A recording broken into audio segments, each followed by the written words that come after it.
सवाल उठता है, यहाँ विपक्ष सवाल कर रहा है कि जब 2021 की जनगणना पर ही आपको चुनाव कराना था, परिसीमन कराना था 2011, हाँ 2011 की जनगणना पर आपको चुनाव कराना था, परिसीमन कराना था, आरक्षण देना था, तो आप 2024 का चुनाव क्यों नहीं कराए?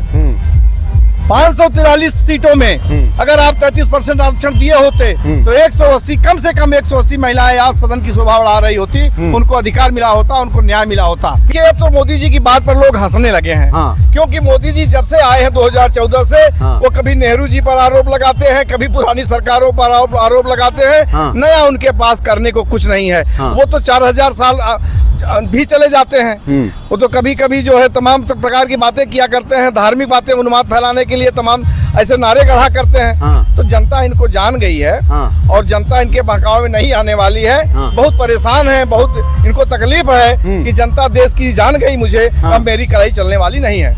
आप देख रहे हैं प्रचंड भारत न्यूज। जैसा कि देश की जनता जानती है कि 2023 में महिला आरक्षण बिल पास हो चुका था।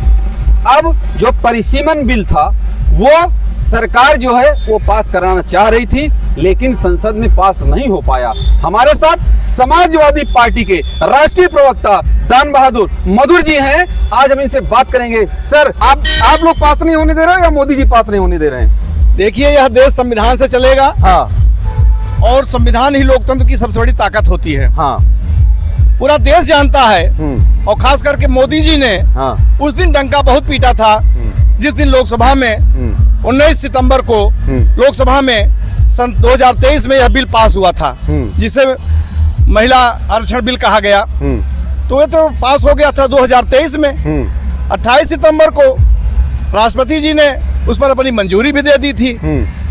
फिर यह बिल ठंडे बस्ते में क्यों डाला गया? क्यों नहीं किया सर 2024 में सरकार ने? यही तो नीति इनकी है। ये संविधान से नहीं चला करते हैं, ये मन विधान से चला करते हैं। मन की बात करने वाले मन विधान से चला करते हैं, संविधान से नहीं चला करते हैं। और जबकि संविधान से यह देश चलेगा, लोकतंत्र संविधान से चलेगा।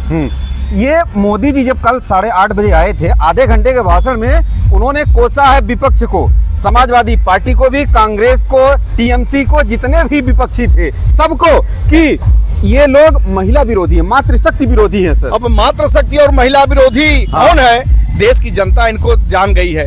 इनके दावे खोखले हैं, इनके वादे खोखले हैं, इनके कारनामे इतने खराब हैं कि बताइए, जब बिल पास हो गया 2023 में, आपने उसको पेंडिंग में रखा। आपको क्यों 2026 में वो बिल याद आया?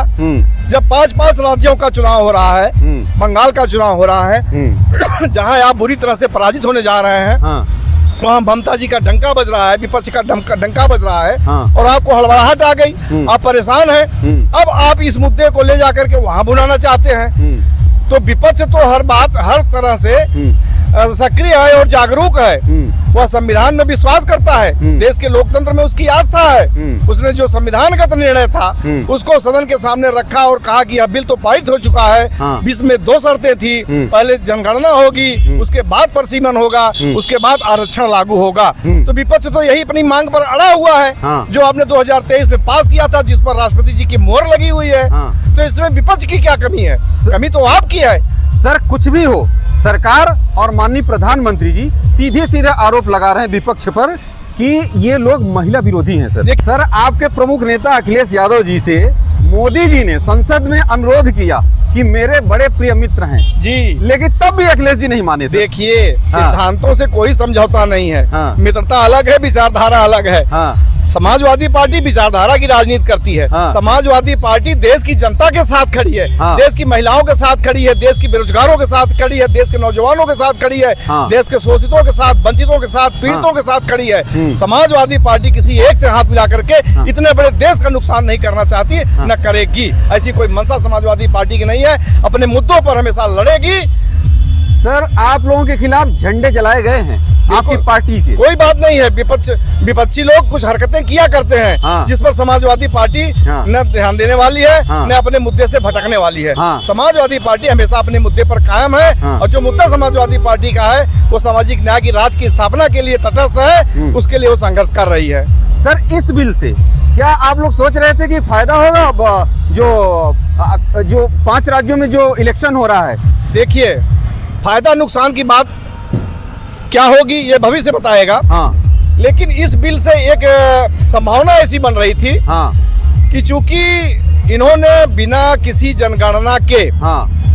परिसीमन की आपने घोषणा कर दी कि इतने सीटें लोकसभा में होने जा रही हैं। हाँ। तो सवाल यही खड़ा हो जाता है कि आपने ये कैसे निर्धारित कर दिया हाँ। कि इतनी सीटें बढ़ेंगी।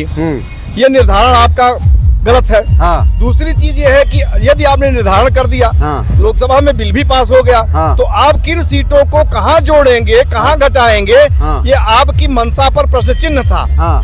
इसलिए विपक्ष ने ऐसा किया कि आपकी मंशा पर प्रश्न चिन्ह है, आपका अगला कदम क्या होगा इस पर किसी को भरोसा नहीं था। सर आप लोग कोई, मैं तो किसी भी पार्टी को कह रहा हूँ और आप हमारे सामने हैं, समाजवादी पार्टी क्यों नहीं 33% आरक्षण देती सर? समाजवादी पार्टी का बहुत लंबा इतिहास रहा है और समाजवादी पार्टी ने तो वह काम करके इतिहास किया है। पंचायत के चुनाव में माननीय नेता माननीय मुलायम सिंह यादव ने 33% आरक्षण दिया है। और उत्तर प्रदेश एक ऐसा राज्य है जहां शोषित, वंचित, पीड़ित, कमजोर वर्ग की महिलाएं प्रधान बनी, क्षेत्र पंचायत प्रमुख बनी, जिला पंचायत सदस्य और जिला पंचायत की अध्यक्ष बनी है। उत्तर प्रदेश गवाह है इस बात का कि समाजवादी पार्टी ने हमेशा महिलाओं का सम्मान किया है। और रही बात 33% आरक्षण की, समाजवादी पार्टी ने पहले देने का काम किया है। मोदी जी क्यों नहीं दे रहे सर? 33% आरक्षण देते थे। मोदी जी जुमलेबाज है, जुमलेबाजों की पार्टी है, सिर्फ उनका काम है जुमला सुनाना।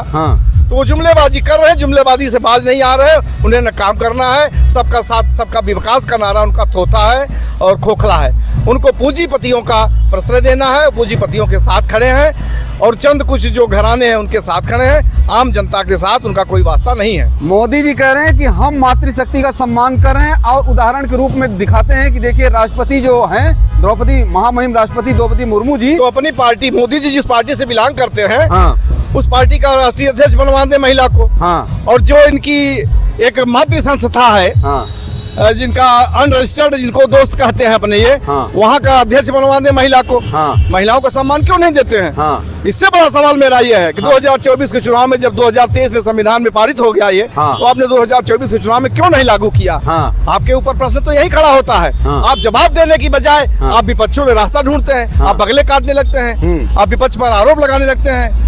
पूरे आधे घंटे मोदी जी ने जो भाषण दिया था, देश के नाम जो संबोधन दिया था, उसमें बार बार यही आरोप लगाया गया आप लोगों के ऊपर कि ये समाजवादी पार्टी और कांग्रेस पार्टी, इन दोनों लोगों ने मिलकर, इन दोनों लोगों की मुख्य भूमिका थी जो कि इस बिल को आने नहीं दिए सर। इस बिल को आने नहीं दिए। हाँ। इस बिल का समर्थन किए हैं। हाँ। और पूर्ण बहुमत के साथ सितंबर में आरक्षण का बिल पारित हो गया है। हाँ। और जब लागू कराने की बात आई तो लागू कराने के लिए ये आनाकानी कर रहे थे। सबसे बड़ा धोखा इन्होंने किया है ना, बिल न पास करा कर, बिल को जो है गजट के रूप में प्रकाशित न करके 2 साल पहले जो काम हो जाना चाहिए था उसको आप 16 अप्रैल को कर रहे हैं। तो धोखा तो आपने देश को दिया है, देश की महिलाओं को दिया है। समाजवादी पार्टी तो आपके साथ उस समय भी खड़ी थी जब आपने बिल रखा था लोकसभा में और राज्यसभा में। हाँ। तो धोखा देने का काम भारतीय जनता पार्टी कर रही है, देश के प्रधानमंत्री कर रहे हैं, उनके पार्टी के नेता कर रहे हैं, न कि समाजवादी पार्टी कर रही है। तो आप सब भी कमेंट करके अपनी राय जरूर दीजिएगा कि आखिर सरकार क्या चाहती थी और विपक्ष क्या चाहता था। अगर मेरे चैनल पर नए हैं तो सब्सक्राइब जरूर करिएगा और कमेंट सेक्शन में प्यारा सा राय जरूर दीजिएगा। आप सभी का बहुत बहुत धन्यवाद। जय हिंद।